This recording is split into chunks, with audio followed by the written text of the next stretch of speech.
नमस्कार बंधू भगिनींनो, आपण फंडामेंटल ॲनालिसिस पाहत आहोत. त्यात रिलायन्स या कंपनीचा फंडामेंटल ॲनालिसिस पाहत आहोत. त्यामध्ये आपण रिलायन्स या कंपनीचं मार्केट कॅपिटलायझेशन पाहिलं, रिलायन्स या कंपनीच्या शेअरची किंमत पाहिली, त्या शेअरचा हाय लो पाहिला, रिलायन्स या कंपनीच्या शेअरचा पी रेशो पाहिला, या कंपनीचा बुक व्हॅल्यू पाहिला, ही कंपनी प्रत्येक शेअरवर किती डिव्हिडंड देते ते आपण पाहिलं.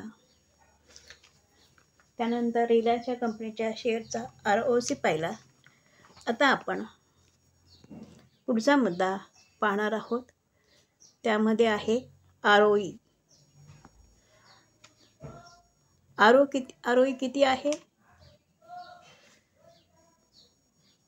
त्यामध्ये पाहिलं असतं ROE पाहिलं असतं तर 8.94% आहे.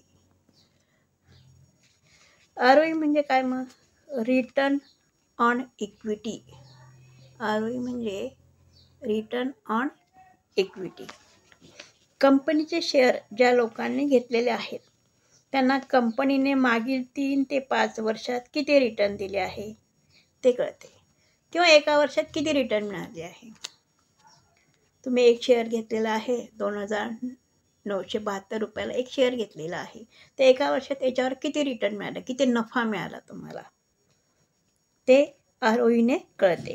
हे रिटर्न पण 15% जास्त पाहिजे. किंवा कंपनीचे जे शेअर होल्डर आहेत त्यांचा जेवढा पैसा लागलेला आहे, आता एकच शेअर होल्डर राहील का? रिलायन्स या कंपनीचं कॅपिटल इतकं मोठं आहे तर त्या ठिकाणी शेअर घेणारे पण लाखो लोक असतील. त्या लाखो लोकांनी जेवढे शेअर घेतले आहेत त्यांचा जेवढा पैसा आहे तो पैसा रिलायन्स या कंपनीमध्ये गुंतवलेला आहे. तर त्यांचा जेवढा जो पैसा लागलेला आहे त्या पैशातून कंपनी वर्षातून किती रिटर्न बनवते, हे रिटर्न 15% जास्त असावे. म्हणून कंपनीचे नेट प्रॉफिट किती आहे, एका वर्षाचे नेट प्रॉफिट किती आहे, म्हणजे निव्वळ उत्पन्न किती आहे, त्या एकूण प्रॉफिटला जेवढा जो प्रॉफिट येतो त्याला एकूण शेअर आहेत, टोटल इक्विटी किंवा टोटल शेअर आहेत त्या शेअरने भागितले असता ROE मिळतो. म्हणजे एका शेअरला किती नफा मिळतो तो म्हणजे ROE. किती दिलेला आहे? 8.94. म्हणजे एका वर्षाच्या काळात त्याच्यावर 8.94 एवढा नफा मिळतो. ROE हा कंपन्यांसाठी 20% जास्त असावा. म्हणजे जर एखाद्या मोठ्या कंपन्यांचा शेअर घेतला तर त्यांचा ROE पाहायचा, तो जर 20% जास्त असेल तर अशा कंपनीचा शेअर घ्यायला काही हरकत नाही, तो 20% जास्त असावा. बँका सोडून, कारण बँकांचा ROE हा कमी असतो. तर बँकेत फक्त 10% त्यांचा ROE बघायचा. तर बँकेचा शेअर घ्यायचा, HDFC bank, SBI, ICI, axis bank यांचे शेअर घ्यायचे तर यांचा ROE बघताना तो 10% जास्त असावा. अशा कंपन्यांचा शेअर तुम्ही घेऊ शकता. फंडामेंटल ॲनालिसिसमध्ये आपण पुढचा मुद्दा पाहणार आहोत, प्लेज पर्सेंटेज. प्लेज पर्सेंटेज बघा दिलेलं या ठिकाणी किती आहे, या ठिकाणी किती आहे? 0 दिलेलं आहे. म्हणजे प्लेज पर्सेंटेज म्हणजे काय? प्रमोटर, जे प्रमोटर आहे कंपनीचे, जे सुरुवातीचे जे मालक असतात, ओनर असतात किंवा जे फाउंडर असतात त्यांना प्रमोटर म्हणतात. तर जे प्रमोटर आहे ते प्रमोटरने आपल्या शेअर होल्डिंगचा किती टक्के भाग प्लेज म्हणून ठेवला आहे, म्हणजे किती टक्के भाग म्हणजे किती शेअर गहाण ठेवलेला आहे.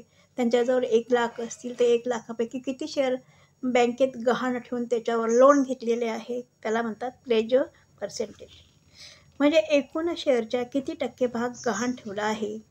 कंपनीसाठी ही एक निगेटिव्ह गोष्ट आहे, कारण शेअर क्रॅश होतो तेव्हा प्रमोटरला मग आपले शेअर विकावे लागतात आणि त्यामुळे सर्वसामान्य लोकांनी शेअर घेतलेले असतात त्यांचे त्याच्यात नुकसान होते.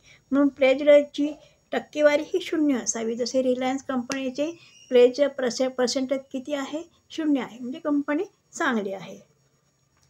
किंवा जर असेल तर 10%पेक्षा कमी असावे, म्हणजे प्लेज पर्सेंटेज 10% कमी असावे. पुढचा रेशो आहे डेबिट टू इक्विटी.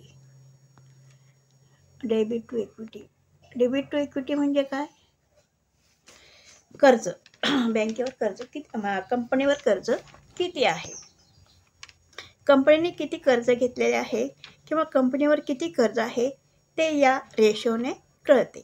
हा रेशो नेहमी 0.5 पाहिजे, त्याच्यापेक्षा कमी असावा. 0.5% कमी असावा. हा रेशो जास्त असेल तर कंपनीवर जास्त कर्ज आहे, अशा कंपनीचा शेअर घेतला तर नुकसान होऊ शकते. म्हणून हा जो रेशो आहे हा रेशो कमी असावा. पुढचं आहे प्रमोटर होल्डिंग. प्रमोटर म्हणजे जे ओनर असतात, जे फाउंडर असतात, जे कंपनी उभारलेली असते ते प्रमोटर असतात. त्यांच्याजवळ कंपनीचे शेअर किती आहेत, म्हणजे प्रमोटर होल्डिंग किती आहे ती पाहिली पाहिजे. कंपनीचे फाउंडर किंवा ओनर कंपनीला किती नफा मिळवून देत आहे हे प्रमोटर होल्डिंगने कळते. प्रमोटर होल्डिंग जास्त असेल तर मालक कंपनीच्या प्रगतीसाठी प्रयत्न करीत आहे, कमी असेल तर त्यांना कंपनीमध्ये रस नाही असे म्हटले जाते. प्रमोटर होल्डिंग खूप जास्त वाढली तर कंपनीवर असणारे कर्ज आणि प्लेज जे प्रमाण आहे त्याचे प्रमाण पण किती आहे ते पाहिले पाहिजे. म्हणजे जेव्हा प्रमोटर होल्डिंग ही 45% जास्त असावी, पण खूप जास्तही नको. आणि पण जास्त आहे ती गोष्ट चांगली, पण ते कंपनीवर प्लेज्ड पर्सेंटेज किती आहे ते पण पाहिलं पाहिजे. म्हणजे त्यांनी त्या प्रमोटरने आपले शेअर गहाण तर ठेवले नाहीत ना, ते सुद्धा आपण पाहिले पाहिजे. मग ते गहाण ठेवलेले म्हणजे अर्थात मी ती कंपनी केव्हा तरी खाली कोसळेल हे पाहूनच शेअर घेतला पाहिजे. प्रमोटर होल्डिंग 45% जास्त असावी. प्रमोटर FII DII यांचे प्रमाण जास्त असावे आणि पब्लिक होल्डिंग कमी असावी. FII म्हणजे काय? फॉरेन इन्स्टिट्यूशनल इन्व्हेस्टर, आणि DII म्हणजे काय? Domestic institutional investor. आणि पब्लिक होल्डिंग कमी असावी म्हणजे आपले सर्वसामान्य लोकांची होल्डिंग कमी असावी.